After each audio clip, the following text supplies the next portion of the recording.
What's going on, guys? James Blon here with MMOHuts.com, and I've got to say, this E3 was not only a fantastic experience, like always, but it also seems like it's going to be a really great time for gamers right around the corner. I mean, we saw Bethesda making its first time ever appearance at E3, which in my opinion, it dominated the show entirely with Fallout 4, blowing people's minds, setting brand new game standards, and Doom. I mean, I can't even begin to tell you what it's like standing next to a life-size replica of the BFG, or the Revenant for that matter. I mean, it really takes me back.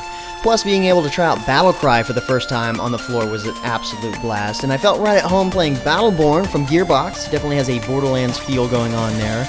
I also got a chance to play Star Wars Battlefront, which was already close to incredible in its current alpha state. It's kind of funny, there were so many games shown this year with the word battle in the name. You had Battlecry, Battleborn, Battlefront, Battle, MOBA. Too many battles. But of course, seeing Star Fox once again was a nice surprise. The new Street Fighter is going to kick ass, both literally and figuratively, and everyone and their dog is working on VR and AR development right now. But despite all of these crazy new things at E3, the biggest surprise of the show was our last meeting on the last day with NCSoft for Blade and Soul.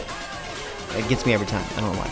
But I gotta tell you guys this, and this is partly why it was such a big surprise. The first day of the show, we walked through the private booths area in order to get to our first meeting, and noticed that NCSoft was, in fact, there. And in passing, we saw a glimpse of the WildStar poster on the inside of their private little booth, while the door was, slightly opened a little bit. We weren't supposed to see this, but we also figured that that's what they were going to be showing off at the show and talking about this year. WildStar's transition to free-to-play. We already have this announcement, and that it's going to return into beta for this really soon. Well, it wasn't until running into some familiar PR people at the Daybreak's Games Party, which is the following day, day 2, that we set up a last-minute appointment with NCSoft for what we still thought was going to be a WildStar meeting. Turns out they psyched us out a little bit more when we got there on day 3, just before E3 was over entirely, and they were starting to pack up shop and close down some of the booths and stuff. But the WildStar posters that were there before are now replaced with Blade and Soul posters. And another crazy thing is that the Blade and Soul Dojo community, which is a great site, by the way, I want to give them a shout out. If you want to know anything Blade and Soul, definitely hit them up. They're great. They didn't even know through the grapevine that they were going to be at E3 showing off the game. Now, the other cool part here is that it happens to turn out that we know most of the PR team and some of the publishing team that's working on NCSoft with Blade and Soul from other games and conventions in the past. So we figured that we could probably bother them a little bit for the hookup in the future in regards to beta keys and coverage. So hopefully you guys can look forward to that. Now, the drawback then was that the information they gave us was under embargo until recently, and we weren't allowed to record video, do any interviews, or capture gameplay. But they did happen to hook us up with some nice B-roll footage from the Western version of the game, which you see playing here, and with that, I can finally share with you some of the stuff that we talked about in the meeting. Alright, so first off, there are a couple of exciting announcements that should relieve some stressful thinking from some of you guys who've been following the Korean and Chinese versions of the game. So the game is definitely going to be free-to-play, just mentioning that so that way everybody listening to this, it's been confirmed to you guys, and it is set to adopt Incoin, the same cash shop currency as Aeon, Lineage 2, and apparently WildStar is going to adapt soon. But the important part is that the currency can be used to buy a variety of cosmetic and convenience items like costumes and accessories, repair tools, food consumables, character slots, extra inventory slots, and even costumes for, say, the Summoner's class's pet cat. Kind of cool, they have cat costumes. Really nice that they got that specific. They were really trying to stress the fact that they wanted to make sure that the game was fair, there's no pay-to-win aspects of the game, so everything in the shop is just convenience and cosmetic. They're also introducing a free currency, which is unique to this version of the game, the Western version of the game, and if you didn't know already, each country they publish the game in will have its own adapted version that makes sense to that region, and fortunately, NCSoft has control over the business model of this Western version of the game, so whether you're in North America or Europe, you'll have a well-designed, in my opinion, business model from NCSoft. So anyway, the free currency they are implementing is something that players will be able to earn as they play the game, and it can be used to purchase a huge majority of the same items that are in the cash shop itself, the Incoin cash shop, with the exception of, a couple of really fancy costumes. So pretty much 95% of everything you can buy in the game, you can either pay real cash currency or the free currency that you earn. And yes, you can expect to see some of the sickest looking costumes you've ever seen in an MMORPG, and you'll be able to get these in the free shop. Really nice. Along with just randomly dropping when defeating enemies. Cool aspect as well. So to clarify, there will be two shops in the game. One uses in-coin, the real cash currency, and the other uses a free currency earned just by playing the game. And both shops will have identical items. And I was sure to ask them if they were actually identical items, not like the free shop has a 5% EXP boost potion, whereas the cash shop has a 10 or 15% EXP boost. That would not be fair. Now, they said that they will have the exact same things, with, of course, a few exclusive costumes in the in-coin shop.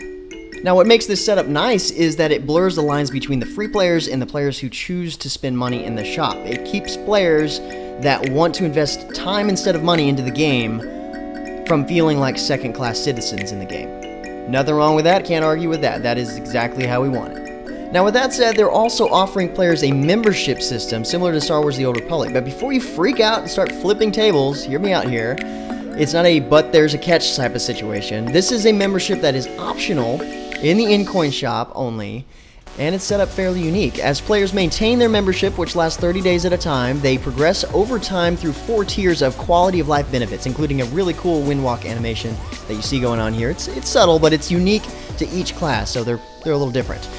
But as you progress in these tiers, your gold and XP boosts grow by 10%, 15%, 20%, and 30%. And the way you progress through this is by spending either of the currencies in the game, whether it's the free currency or the in-coin currency, or both. In-coin speeds up your membership tier progression a little faster, but active players that spend a lot of free currency, which is definitely going to happen naturally, I can tell you right now, they can also speed up their tier progression just as well. And just to clarify, this membership system does not at all provide damage percentage boosts, only gold and XP boosts. So that's a really nice way of going about that. And it's also worth mentioning again that the free currency in the game will get you 95% of the items that the cash currency can get you, and none of these items impact the actual character stats or skills. Now, one final note on the business model is that a pre-order or Founders Pack program is being implemented. This is the latest trend that seems to have taken over the MMO industry lately that makes it a lot harder and more random to get beta keys without, getting the Founders Pack, generally because they offer beta access as part of the package, and this is definitely the case. They didn't exactly have pricing details just yet, or what sort of contents you can expect to see in these Founders Packs, but what we do know is that there are going to be 3 tiers of Founders Packs, all of which will give you closed beta access and some sort of head start program when launch is about to happen. Alright, so that's all they had to show us for the business model stuff. Pretty straightforward and definitely well thought out in my opinion. Let me know in the comments below what you guys think and we can definitely talk about it. Now, as far as the state of content at launch, it's not going to mirror the most recent Korean version's updates, as you might have expected. This is mainly due to the team needing more time to localize the game in English, German, and French, and to do so in ways that make more sense for that language and region. They mentioned this in their announcement livestream, by the way. And on that note, not all of the classes currently available in the Korean version will be available in the Western version of the game at launch. This isn't exactly a new thing. Western versions of popular MMOs are more often than not behind their Korean counterparts. The cool thing here is that all 4 races will be there, and it's going to launch with 6 playable classes: the Destroyer, the Kung Fu Master, the Summoner, which seems like a really fun class to play as, the Force Master, Blade Master, and Assassin. And yes, in case you were wondering, cutscenes will be fully voiced in their localized language, hence part of the reason not all of the content is going to be incorporated at launch. Plus, if you've seen the new trailer, I can assure you, from playing the game at the show in its current alpha state, the voice acting is as good as the new trailer. So, peace of mind there. Now, besides announcing the official business model and how that works, they also mentioned that PvP, and open world PvP especially, is going to be a major aspect in this game, and that the gear will be equalized completely, so it will rely on skill and skill alone to be competitive. PvP within Blade & Soul is very popular in esports in the current versions of the game, and they want to make that a big part of the Western version. So I gotta say, the best part of all of this is that we actually got to play the current version of the game on 2 laptops set up at the show. And the first thing I have to say is, and you guys can probably see this if you've been keeping up with the live streams and the trailers, the game looks freaking fantastic, especially in person. Really vibrant colors, very smooth textures, which leads to some amazing looking environments, as you can tell right here. The vertical design of the areas that you can explore is mind-blowing. I mean, you really get a nice sense of how big the environments are when you see a giant waterfall trail like all the way up to the sky. It's incredible. And that's just one aspect of it, but the combat and the controls are what feels fantastic about this game. It's set up reticule-based, kind of like Neverwinter, and it's not at all tab targeting. It's completely action combat, as it should be, but there's even more of a dynamic aspect to it than that.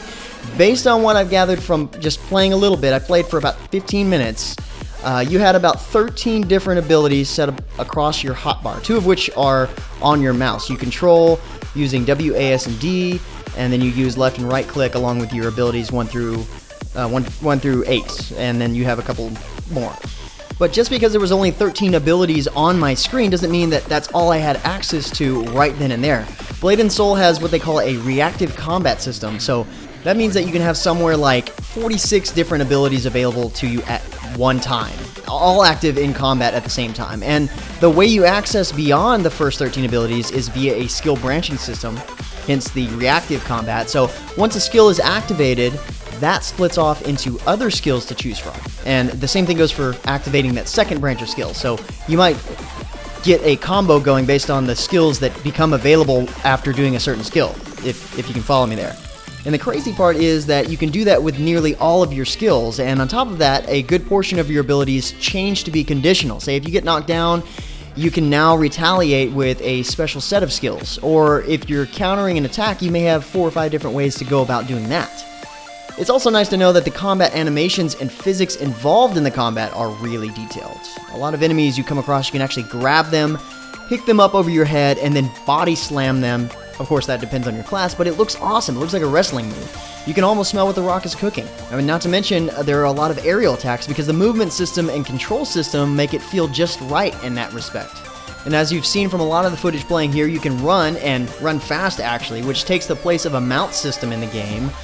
You can jump and glide and control the way you move in the air, very similar to the way you control a ship or plane in, say, Star Conflict or War Thunder. And you even have a really cool mechanic for running up walls and trees for that nice anime-style parkour experience, all the way down to running on water. I mean, who doesn't want to do that? So yeah, you can definitely expect to see this style and mechanic work into the combat itself, and they make it look good. I mean, I can pretty much guarantee, and if you've already played the existing versions of the game, you can agree with me here, that you're going to fall in love with the combat, if not tons of other aspects this game is offering. I mean, you've got the double tap, W, A, S, and D, to dodge, kind of like WildStar is offering. Depending on what class you play as, you can switch your stances for a different set of abilities starting out right off the bat, and if you pull off some CC abilities, they feel good because they're reflected by some of the really nice visuals in the game. I mean, the list for satisfying and much appreciated features just goes on and on. But unfortunately, guys, this video can't go on and on, so I'm going to have to leave you with that. Please share your thoughts about the announcement and expectations of the Western version of Blade & Soul in the comments below so we can talk about it. Just from the time that I spent with the team playing the game at the show, I can tell you that it's going to be worth the wait. I mean, they kept us waiting for a long time, but the closed beta is starting this fall, with the game set to launch in the winter, which makes our prediction in our most anticipated games video pretty spot on. Thank you. Anyway, guys, thanks for watching. Keep an eye out on MMOHuts.com for all the news and updates we get on Blade & Soul. And until next time, guys, that's going to be it for me. I'm James Blonde. See you out there, gamers.